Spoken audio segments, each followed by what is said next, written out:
So let's just say so let's right. So let's just say it was yeah. Great.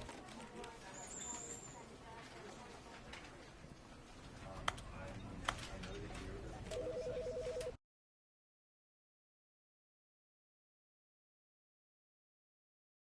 This is the story of a man named Stanley. Stanley worked for a company in a big building where he was employee number 427. Employee number 427's job was simple. He sat at his desk in room 427 and he pushed buttons on a keyboard. Orders came to him through a monitor on his desk, telling him what buttons to push, how long to push them, and in what order. This is what employee 427 did every day of every month of every year. And although others might have considered it soul-rending, Stanley relished every moment that the orders came in, as though he had been made exactly for this job. And Stanley was happy. And then one day, something very peculiar happened. Something that would forever change Stanley. Something he would never quite forget. He had been at his desk for nearly an hour when he realized that not one single order had arrived on the monitor for him to follow. No one had showed up to give him instructions, call a meeting, or even say hi. Never in all his years at the company had this happened, this complete isolation. Something was very clearly wrong. Shocked, frozen solid, Stanley found himself unable to move for the longest time. But as he came to his wits and regained his senses, he got up from his desk and stepped out of his office.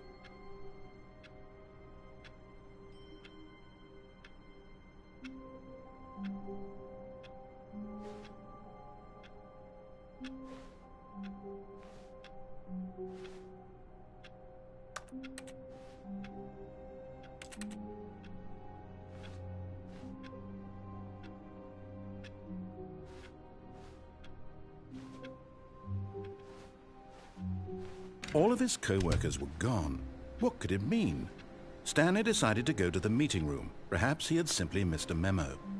No matter how hard Stanley looked, he couldn't find a trace of his co-workers.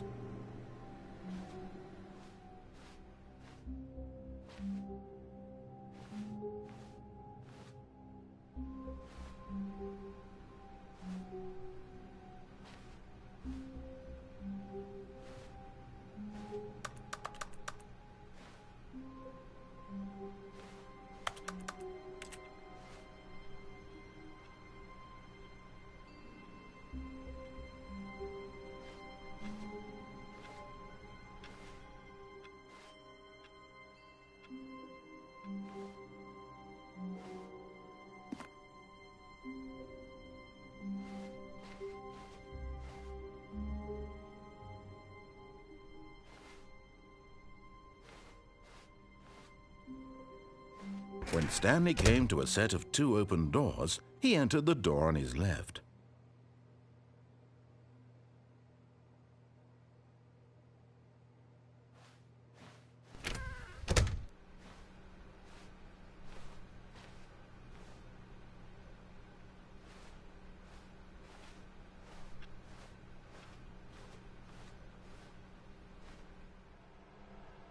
Yet there was not a single person here either. Feeling a wave of disbelief, Stanley decided to go up to his boss's office, hoping he might find an answer there.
Stanley stepped into the broom closet, but there was nothing here, so he turned around and got back on track.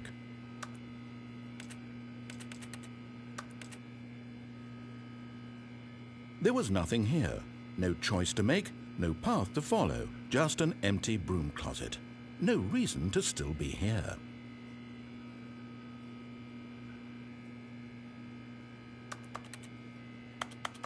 It was baffling that Stanley was still just sitting in the broom closet. He wasn't even doing anything. At least if there was something to interact with, he'd be justified in some way. As it is, he's literally just standing there doing sweet FA.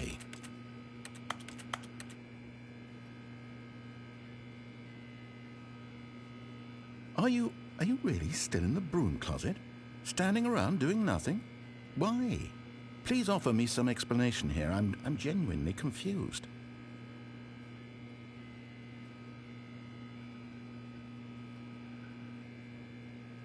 You do realize there's no choice or anything in here, right? If I'd said Stanley walked past the broom closet, at least you would have had a reason for exploring it to find out. But it didn't even occur to me because literally this closet is of absolutely no significance to the story whatsoever. I never would have thought to mention it.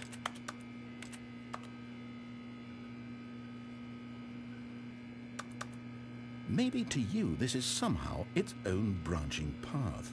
Maybe when you go talk about this with your friends you'll say, "Oh, did you get the broom closet ending? The broom closet ending was my favourite."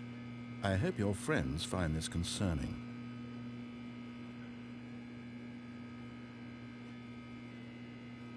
Stanley was fat and ugly and really stupid. He probably only got the job because of a family connection. That's how stupid he is. That or with drug money. Also, Stanley is addicted to drugs and hookers.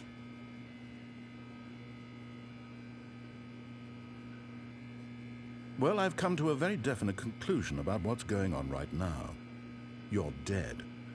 You got to this broom closet, explored it a bit, and were just about to leave because there's nothing here, when a physical malady of some sort shut down your central nervous system and you collapsed in front of your screen. Well, in a situation like this, the responsible thing is to alert someone nearby, so as coming to a staircase, Stanley walked upstairs to his boss's office.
Stepping into his manager's office, Stanley was once again stunned to discover not an indication of any human life.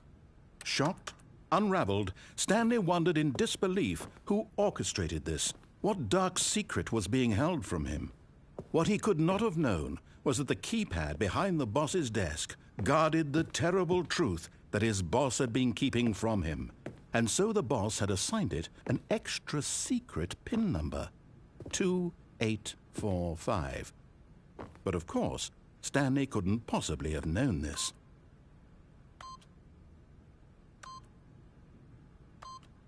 Yet incredibly, by simply pushing random buttons on the keypad, Stanley happened to input the correct code by sheer luck. Amazing. He stepped into the newly opened passageway.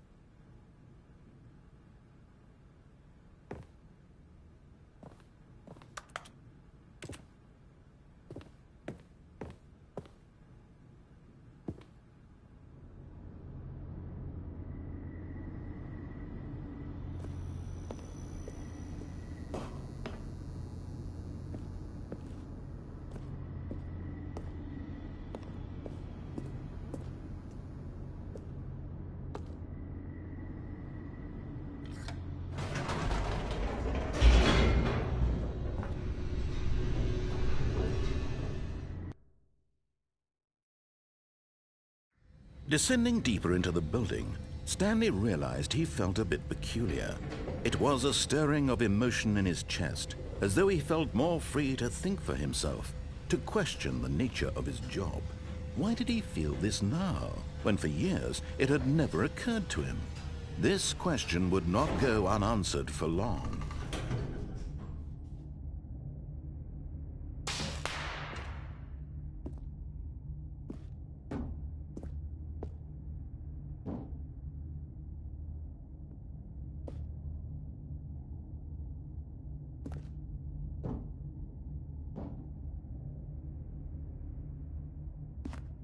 Stanley walked straight ahead through the large door that read Mind Control Facility.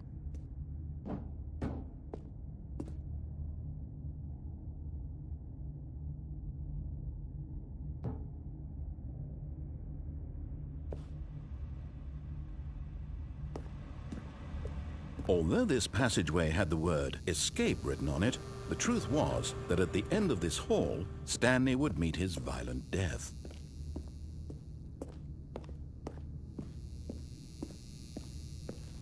The door behind him was not shut. Stanley still had every opportunity to turn around and get back on track. At this point, Stanley was making a conscious, concerted effort to walk forward and willingly confront his death.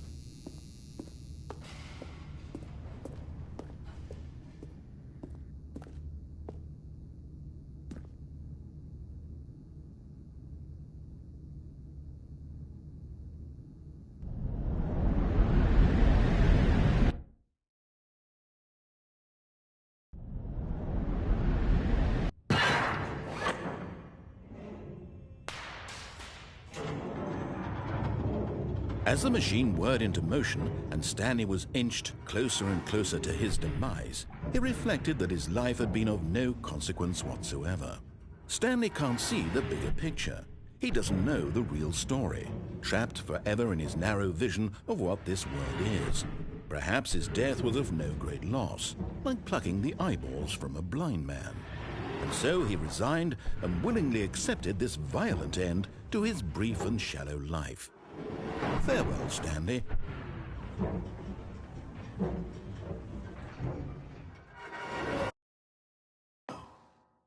Farewell, Stanley, cried the narrator, as Stanley was led helplessly into the enormous metal jaws. In a single visceral instant, Stanley was obliterated as the machine crushed every bone in his body, killing him instantly.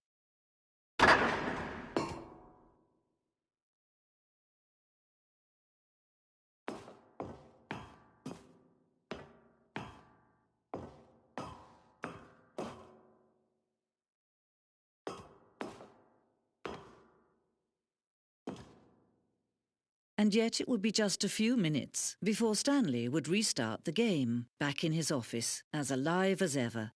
What exactly did the narrator think he was going to accomplish?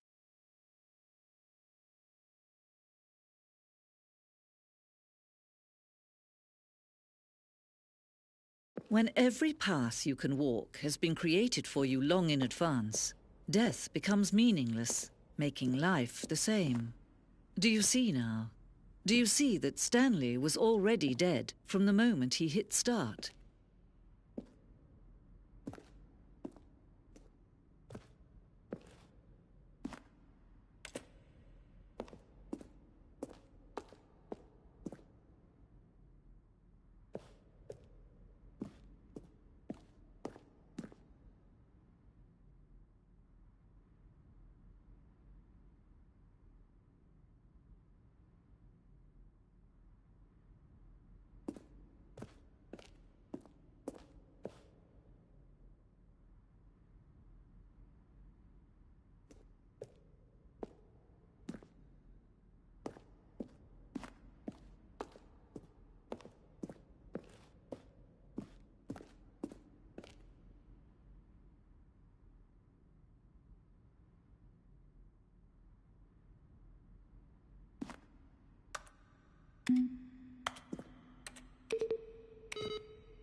Oh, look at these two. How they wish to destroy one another.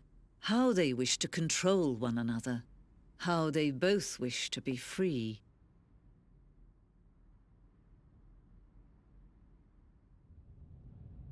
Can you see?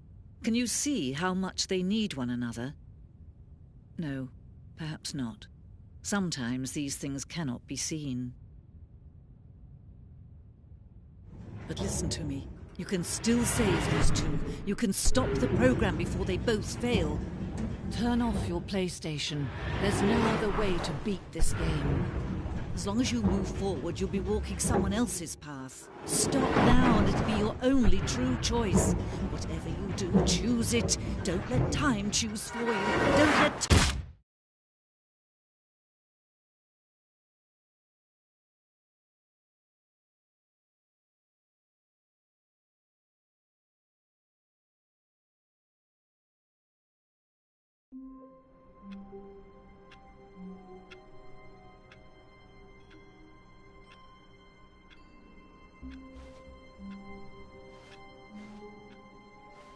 All of his co-workers were gone. What could it mean? Stanley decided to go to the meeting room. Perhaps he had simply missed a memo.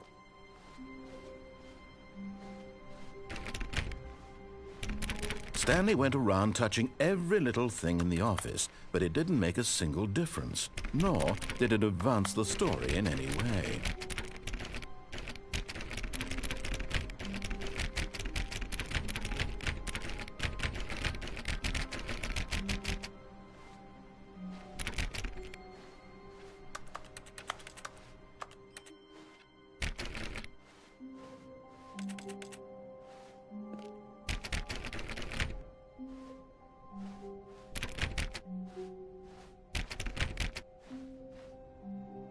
When Stanley came to a set of 2 open doors, he entered the door and this was not the correct way to the meeting room, and Stanley knew it perfectly well.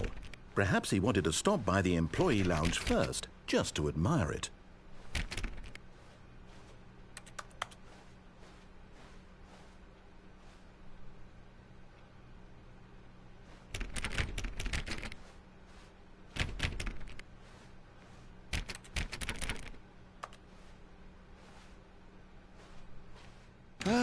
Yes, truly a room worth admiring. It had really been worth the detour after all, just to spend a few moments here in this immaculate, beautifully constructed room. Stanley simply stood here, drinking it all in.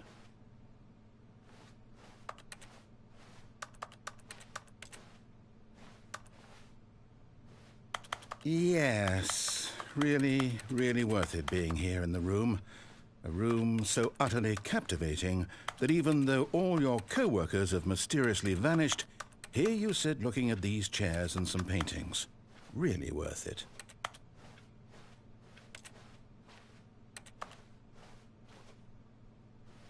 At this point, Stanley's obsession with this room bordered on creepy and reflected poorly on his overall personality. It's possible that this is why everyone left.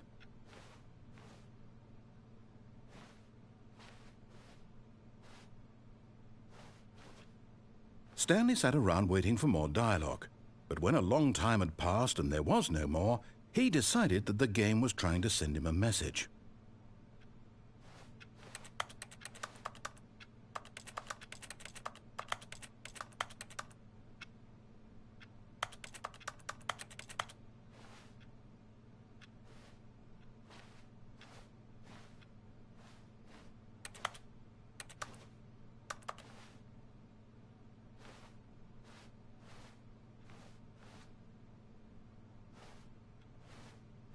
But at last, he'd had enough of the amazing room and took the first open door on his left to get back to business.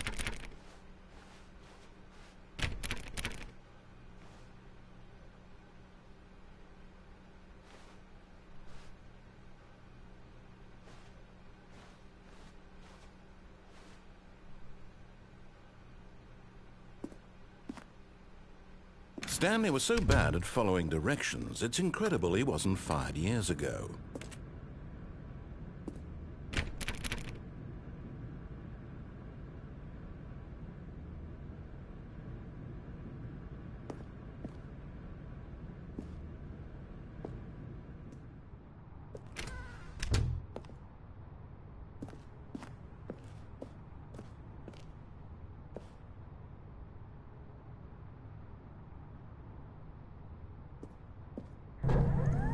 Look, Stanley, I think perhaps we've gotten off on the wrong foot here. I'm not your enemy, really, I'm not. I realize that investing your trust in someone else can be difficult, but the fact is that the story has been about nothing but you all this time. There's someone you've been neglecting, Stanley. Someone you've forgotten about. Please, stop trying to make every decision by yourself. Now, I'm not asking for me, I'm asking for her.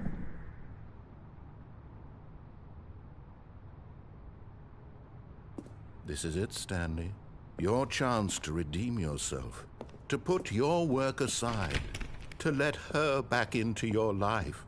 She's been waiting.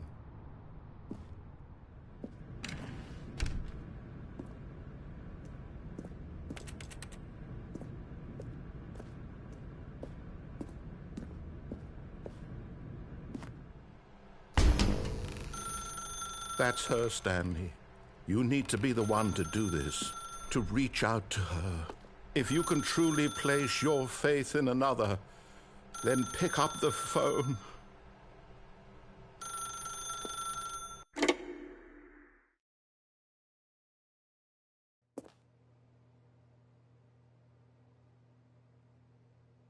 Oh, Stanley, is that you? Hold on, sweetie. Sorry to keep you waiting. I'm just pulling the bread out of the oven. All right. Okay, there we go. All right, now, I want you to come in and tell me all about your day. Gotcha. Oh, come on. Did you actually think you had a loving wife who'd want to commit their life to you? I'm trying to make a point here, Stanley. I'm trying to get you to see something. Come inside. Let me show you what's really going on here.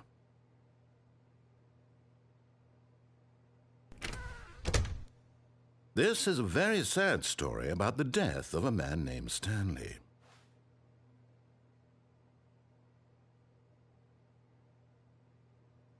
Stanley is quite a boring fellow. He has a job that demands nothing of him, and every button that he pushes is a reminder of the inconsequential nature of his existence.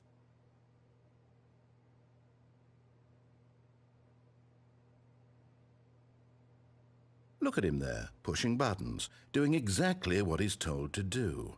Now he's pushing a button. Now he's eating lunch. Now he's going home. Now he's coming back to work. One might even feel sorry for him, except that he's chosen this life.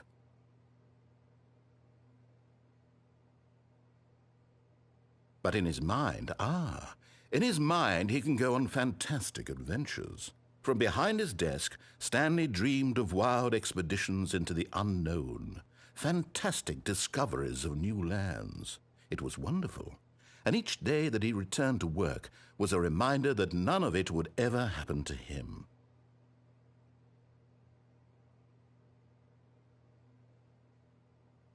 And so he began to fantasize about his own job.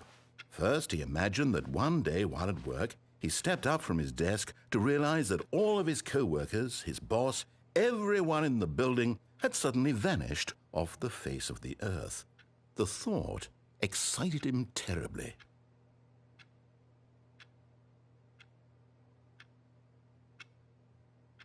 So he went further. He imagined that he came to two open doors and that he could go through either. At last, choice. It barely even mattered what lay behind each door. The mere thought that his decisions would mean something was almost too wonderful to behold.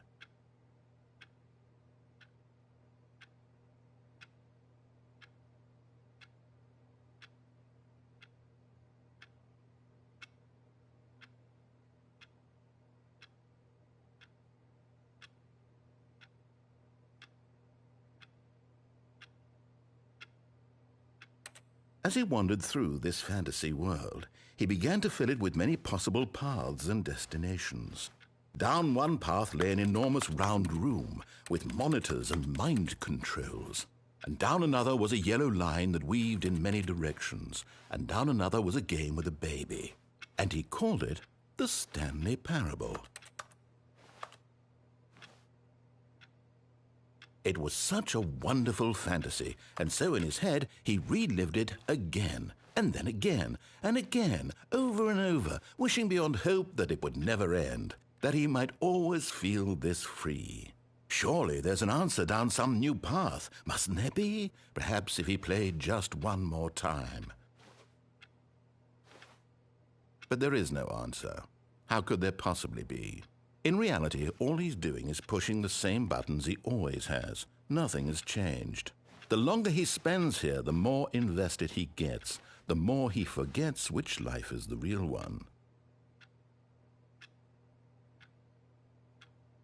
And I'm trying to tell him this, that in this world he can never be anything but an observer, that as long as he remains here, he's slowly killing himself. But he won't listen to me. He won't stop. Here, watch this. You to push a button, do not do it.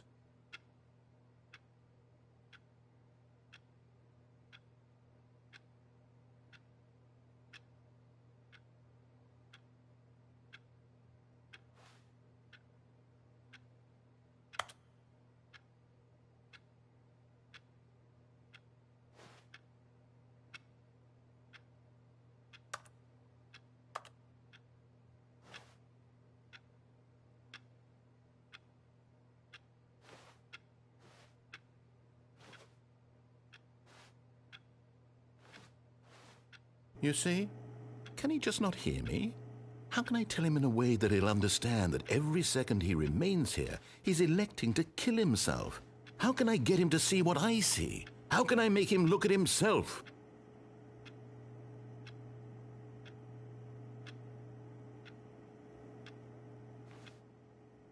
I suppose I can't, not in the way I want him to. But I don't make the rules. I simply play to my intended purpose, the same as Stanley. We're not so different, I suppose. I'll try once more to convey all this to him. I'm compelled to. I must. Perhaps, well, maybe this time he'll see. Maybe this time. And I tried again, and Stanley pushed a button. And I tried again, and Stanley pushed a button. And I tried.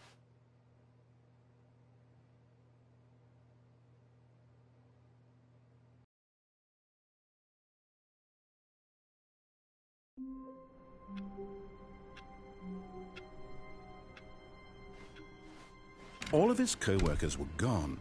What could it mean? Stanley decided to go to the meeting room. Perhaps he had simply missed a memo.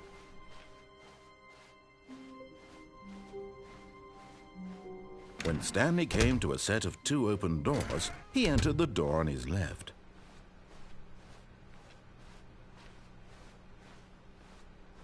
Yet there was not a single person here either.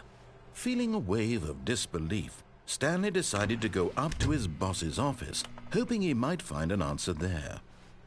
Coming to a staircase, Stanley walked upstairs to his boss's office.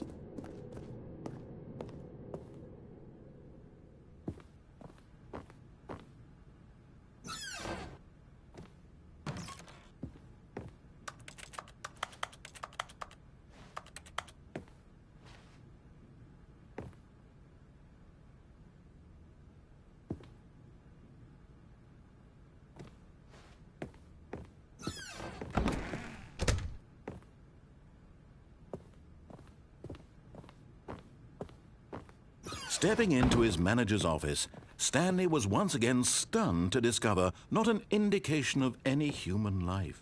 What could it mean? Stanley wondered aloud to nobody.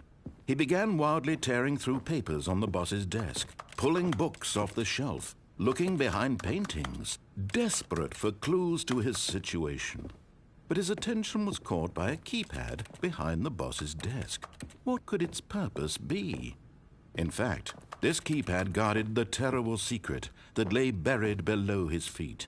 And so the boss had assigned it an extra secret PIN number, 2845.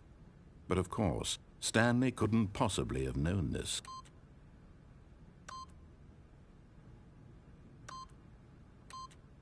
Yet incredibly, by simply pushing random buttons on the keypad, Stanley happened to input the correct code by sheer luck.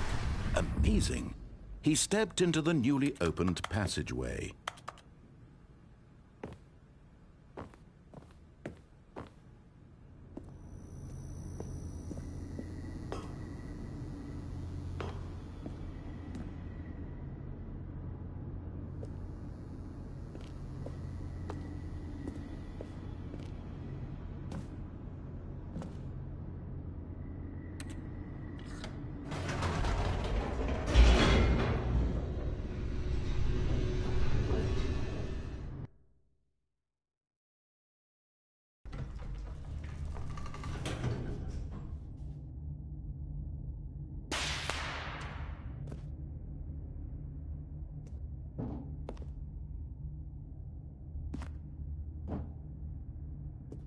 Stanley walked straight ahead through the large door that read Mind Control Facility.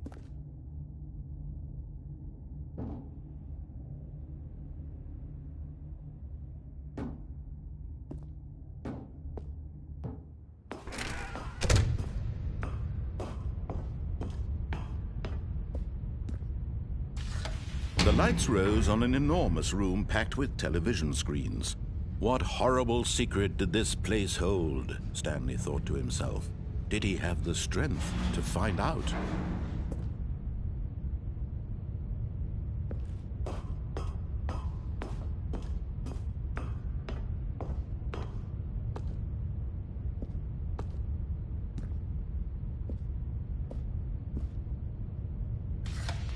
Now the monitors jumped to life, their true nature revealed. Each bore the number of an employee in the building, Stanley's co-workers. The lives of so many individuals reduced to images on a screen, and Stanley, one of them, eternally monitored in this place where freedom meant nothing.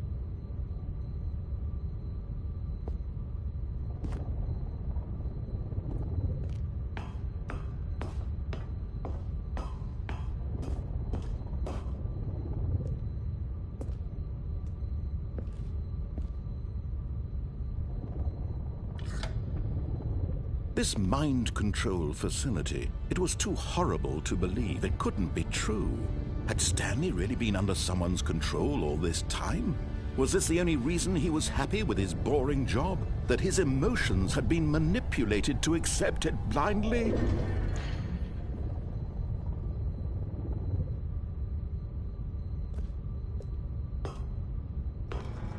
No, he refused to believe it. He couldn't accept it. His own life in someone else's control? Never! It was unthinkable, wasn't it? Was it even possible? Had he truly spent his entire life utterly blind to the world?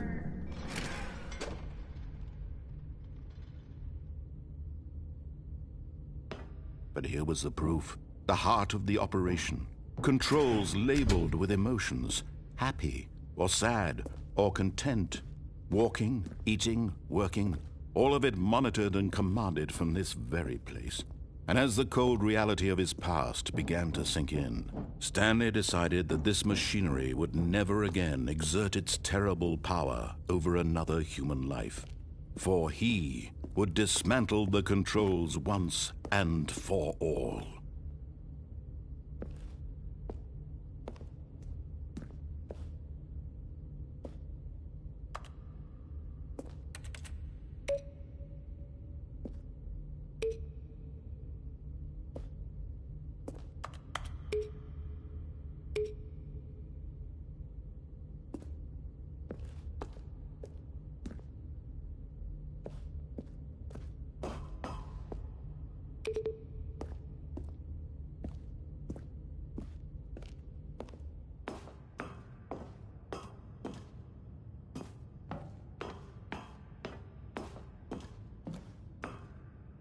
And when at last he found the source of the room's power, he knew it was his duty, his obligation, to put an end to this horrible place and to everything it stood for.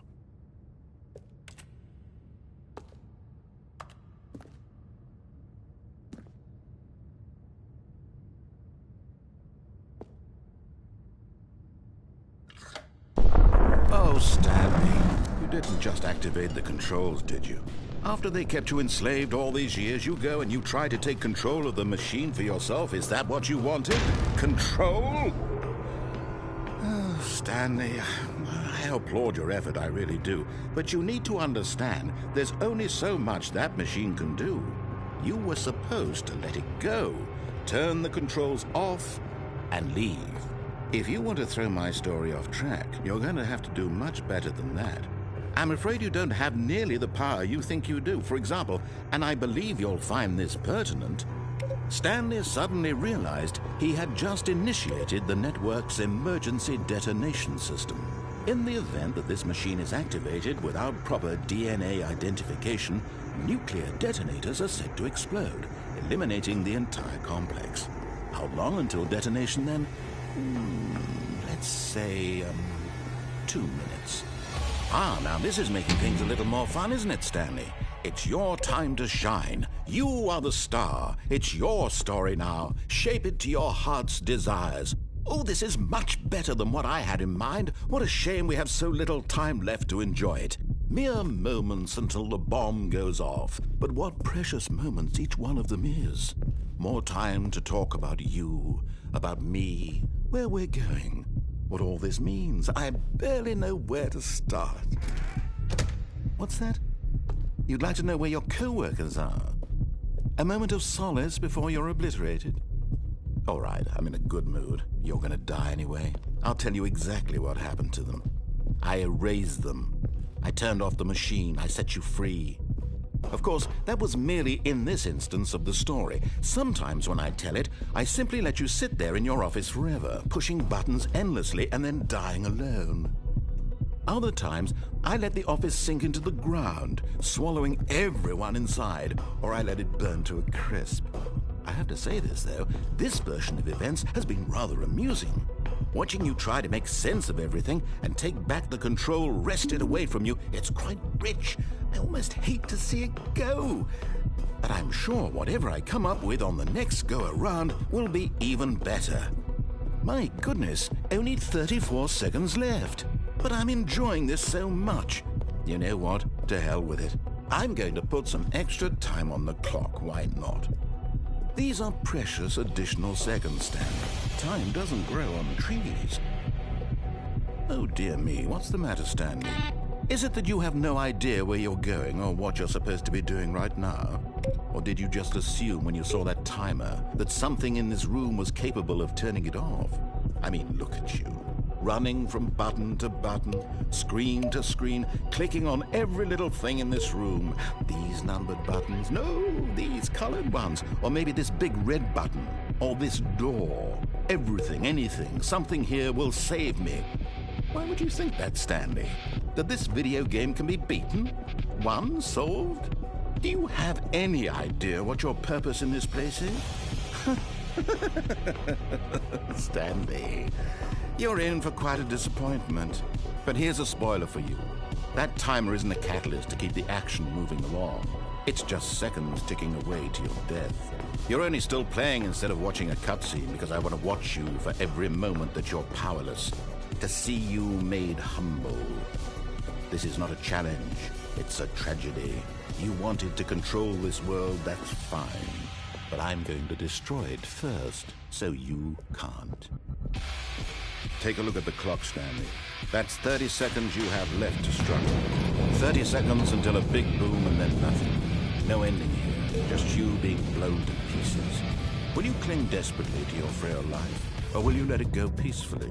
Another choice.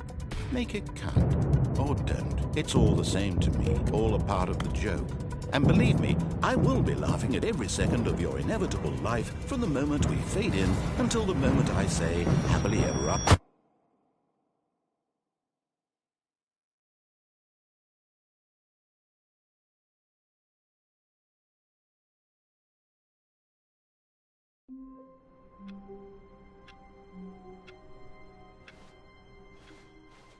All of his co-workers were gone. What could it mean? Stanley decided to go to the meeting room. Perhaps he had simply missed a memo.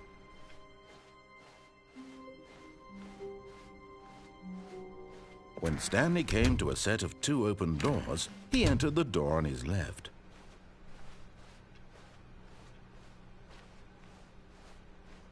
Yet there was not a single person here either. Feeling a wave of disbelief, Stanley decided to go up to his boss's office, hoping he might find an answer there. Oh no, no, not again. I won't be part of this. I'm not going to encourage you. I'm not going to say anything at all. I'm just going to be patient and wait for you to finish whatever it is you enjoy doing so much in this room. Please take your time.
Coming to a staircase, Stanley walked upstairs to his boss's office.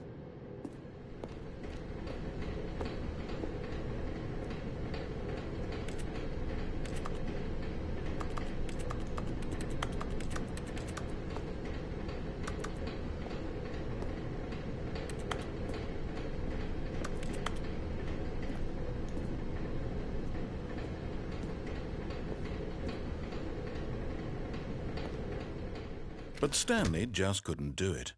He considered the possibility of facing his boss. Admitting he had left his post during work hours, he might be fired for that. And in such a competitive economy, why had he taken that risk? All because he believed everyone had vanished. His boss would think he was crazy. And then something occurred to Stanley. Maybe, he thought to himself, maybe I am crazy. All of my co-workers blinking mysteriously out of existence in a single moment for no reason at all? None of it made any logical sense. And as Stanley pondered this, he began to make other strange observations. For example, why couldn't he see his feet when he looked down? Why did doors close automatically behind him wherever he went? And for that matter, these rooms were starting to look pretty familiar. Were they simply repeating? No, Stanley said to himself, this is all too strange. This can't be real. And at last, he came to the conclusion that had been on the tip of his tongue. He just hadn't found the words for it. "I'm dreaming!" he yelled. "This is all a dream." Oh, what a relief Stanley felt to have finally found an answer, an explanation. His co-workers weren't actually gone. He wasn't going to lose his job. He wasn't crazy after all. And he thought to himself, I suppose I'll wake up soon. I'll have to go back to my boring real-life job pushing buttons. I may as well enjoy this while I'm still lucid. So he imagined himself flying and began to gently float above the ground. Then he imagined himself soaring through space on a magical starfield, and it too appeared. It was so much fun, and Stanley marveled that he had still not woken up. How was he remaining so lucid? And then perhaps the strangest question of them all entered Stanley's head. One he was amazed he hadn't asked himself sooner. Why is there a voice in my head dictating everything that I'm doing and thinking? Now the voice was describing itself being considered by Stanley, who found it particularly strange. I'm dreaming about a voice describing me, thinking about how it's describing my thoughts, he thought. And while he thought it all very odd and wondered if this voice spoke to all people in their dreams, the truth was that, of course, this was not a dream. How could it be? Was Stanley simply deceiving himself, believing that if he's asleep, he doesn't have to take responsibility for himself? Stanley is as awake right now as he's ever been in his life. Now, hearing the voice speak these words was quite a shock to Stanley. After all, he knew for certain, beyond a doubt, that this was in fact a dream. Did the voice not see him float and make the magical stars just a moment ago? How else would the voice explain all that? This voice was a part of himself too. Surely, if he could just... He would prove it. He would prove that he was in control, that this was a dream. So he closed his eyes gently, and he invited himself to wake up. He felt the cool weight of the blanket on his skin, the press of the mattress on his back, the fresh air of a world outside this one. Let me wake up, he thought to himself. I'm through with this dream. I wish it to be over. Let me go back to my job. Let me continue pushing the buttons. Please, it's all I want. I want my apartment and my wife and my job. All I want is my life exactly the way it's always been. My life is normal.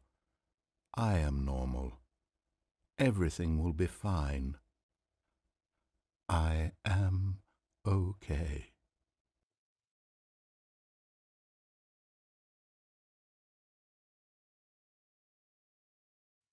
Stanley began screaming. Please, someone, wake me up. My name is Stanley. I have a boss. I have an office. I am real. Please, just someone tell me I am real. I must be real. I must be. Can anyone hear my voice? Who am I? Who am I? And everything went black.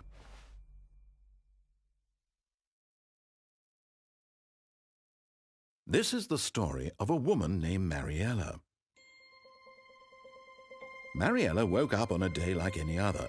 She arose, got dressed, gathered her belongings, and walked to her place of work. But on this particular day, her walk was interrupted by the body of a man who had stumbled through town talking and screaming to himself, and then collapsed dead on the sidewalk. And although she would soon turn to go call for an ambulance, for just a few brief moments she considered the strange man. He was obviously crazy, this much she knew. Everyone knows what crazy people look like. And in that moment, she thought to herself how lucky she was to be normal. I am sane. I am in control of my mind. I know what is real and what isn't. It was comforting to think this, and in a certain way, seeing this man made her feel better. But then she remembered the meeting she had scheduled for that day, the very important people whose impressions of her would affect her career, and by extension, the rest of her life. She had no time for this, so it was only a moment that she stood there, staring down at the body. And then she turned and ran.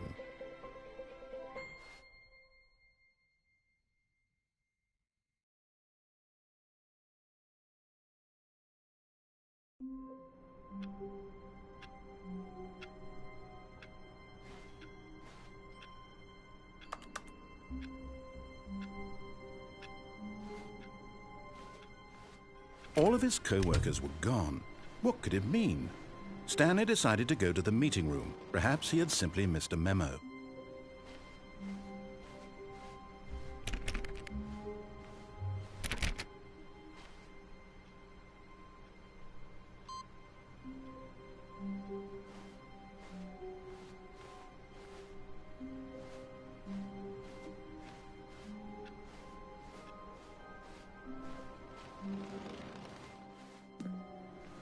No matter how hard Stanley looked, he couldn't find a trace of his co-workers.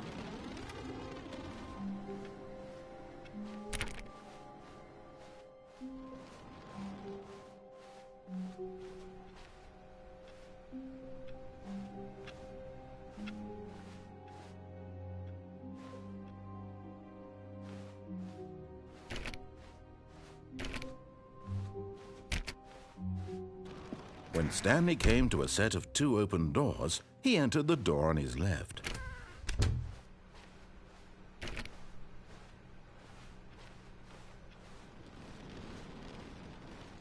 Yet there was not a single person here either. Feeling a wave of disbelief, Stanley decided to go up to his boss's office, hoping he might find an answer there.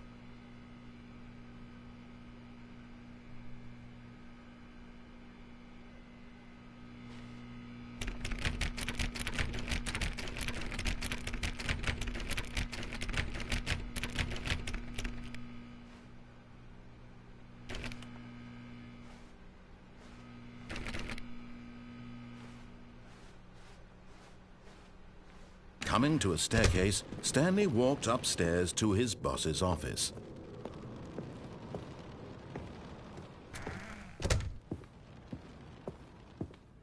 The moment he entered his manager's office, Stanley froze in his tracks. Not a living soul anywhere. Could he really be all alone? This was too much for Stanley to take, too much for any man to take. He fell to his knees, bursting into half moans, half sobs, the guttural retching of life from a man denied any hope, any reason to keep going. Here on the floor, he lay prone, paralyzed by fear for nearly a full hour. But when at last he began to move about and survey the situation, he found a keypad behind the boss's desk. What could it mean?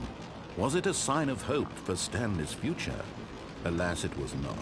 For although this keypad guarded the terrible secret of Stanley's past, Stanley was in such a rush to get through the story as quickly as possible, he didn't even have a single minute to just let the narrator talk. That kind of anxiety isn't healthy, so he relaxed for a few moments with some calming New Age music.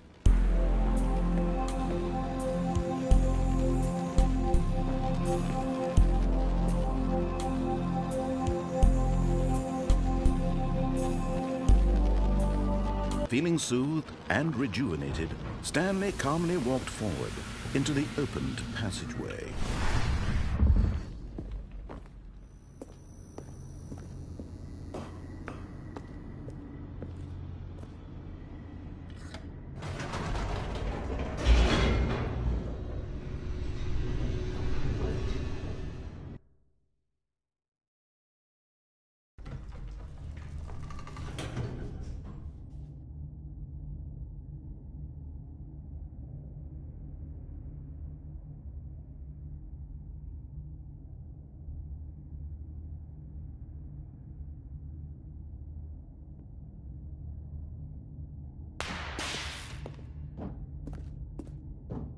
Stanley walked straight ahead through the large door that read Mind Control Facility. Although this passageway had the word Escape written on it, the truth was that at the end of this hall, Stanley would meet his violent death. The door behind him was not shut. Stanley still had every opportunity to turn around and get back on track. At this point, Stanley was making a conscious, concerted effort to walk forward and willingly confront his death.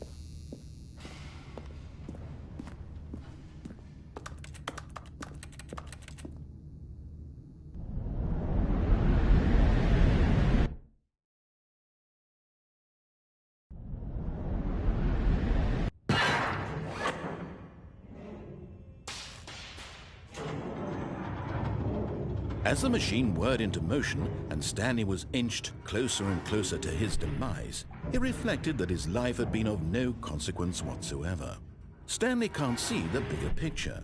He doesn't know the real story, trapped forever in his narrow vision of what this world is. Perhaps his death was of no great loss, like plucking the eyeballs from a blind man.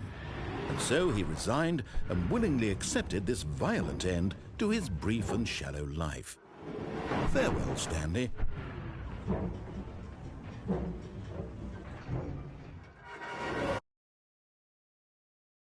"Farewell, Stanley," cried the narrator, as Stanley was led helplessly into the enormous metal jaws. In a single visceral instant, Stanley was obliterated as the machine crushed every bone in his body, killing him instantly.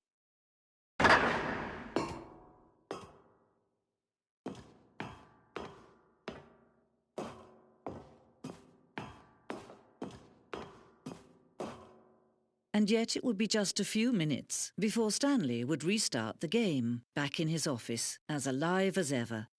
What exactly did the narrator think he was going to accomplish? When every path you can walk has been created for you long in advance, death becomes meaningless, making life the same. Do you see now? Do you see that Stanley was already dead from the moment he hit start?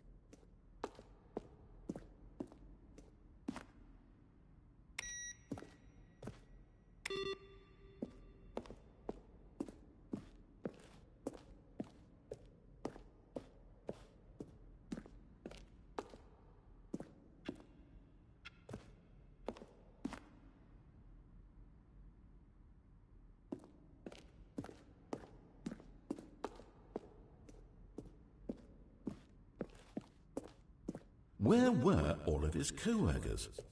Oh, I don't know. How about they're throwing a surprise party for him for all his button pushing? Then he pushed the number 4. To you?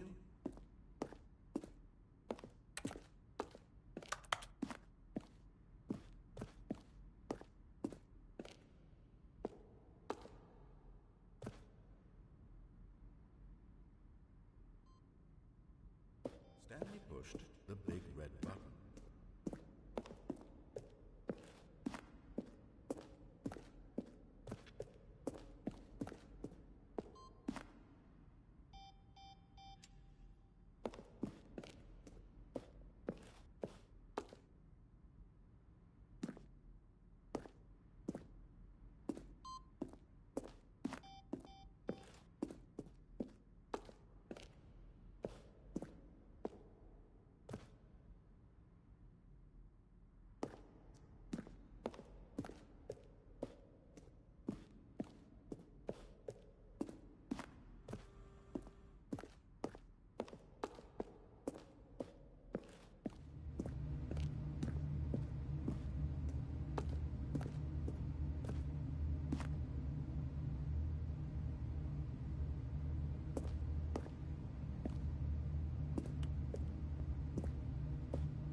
Oh, look at these two. How they wish to destroy one another. How they wish to control one another. How they both wish to be free.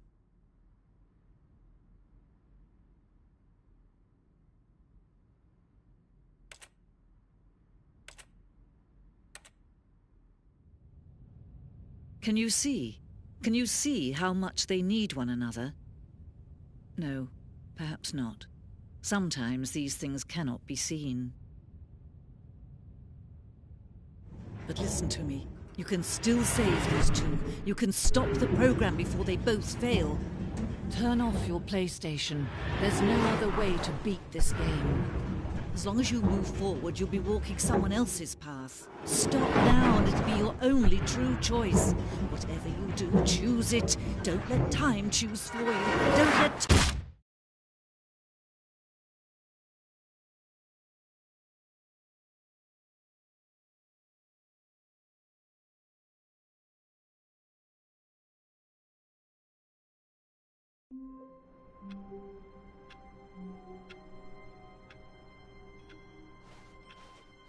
Just a step through this door, Stanley thought to himself, that's all I need. If I can make it through this door, I can make it through them all.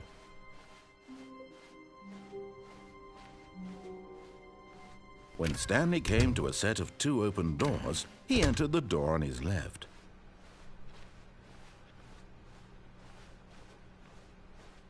Yet there was not a single person here either. Feeling a wave of disbelief, Stanley decided to go up to his boss's office. Coming to a staircase, Stanley walked upstairs to his boss's office.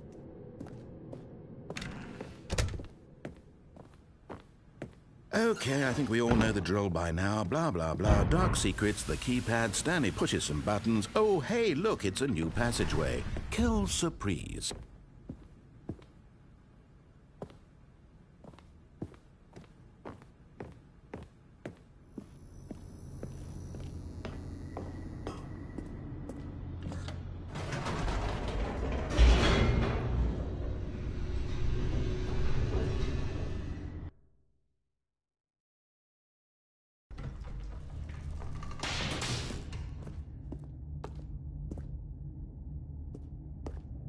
Stanley walked straight ahead through the large door that read Mind Control Facility.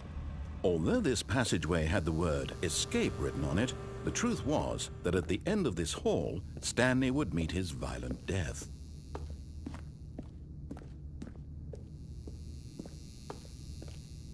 The door behind him was not shut. Stanley still had every opportunity to turn around and get back on track. At this point, Stanley was making a conscious, concerted effort to walk forward and willingly confront his death.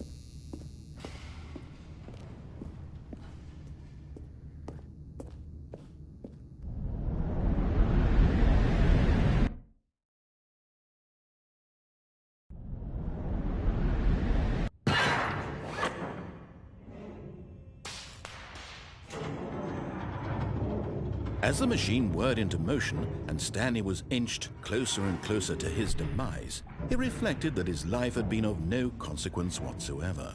Stanley can't see the bigger picture. He doesn't know the real story, trapped forever in his narrow vision of what this world is.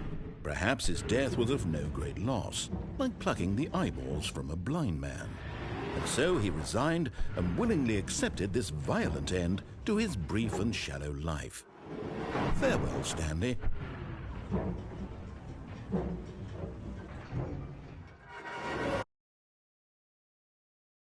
Farewell, Stanley, cried the narrator, as Stanley was led helplessly into the enormous metal jaws. In a single visceral instant, Stanley was obliterated as the machine crushed every bone in his body, killing him instantly.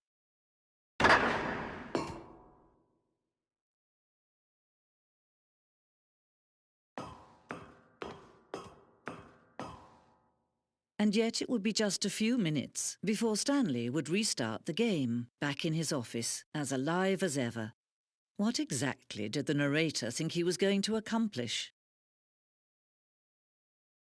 When every path you can walk has been created for you long in advance, Death becomes meaningless, making life the same. Do you see now? Do you see that Stanley was already dead from the moment he hit start?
Oh, look at these two. How they wish to destroy one another.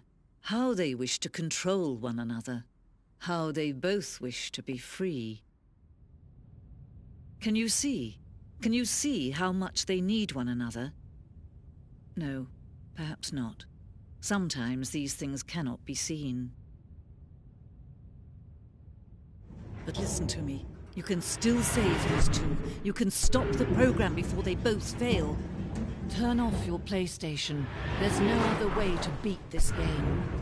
As long as you move forward, you'll be walking someone else's path. Stop now and it'll be your only true choice.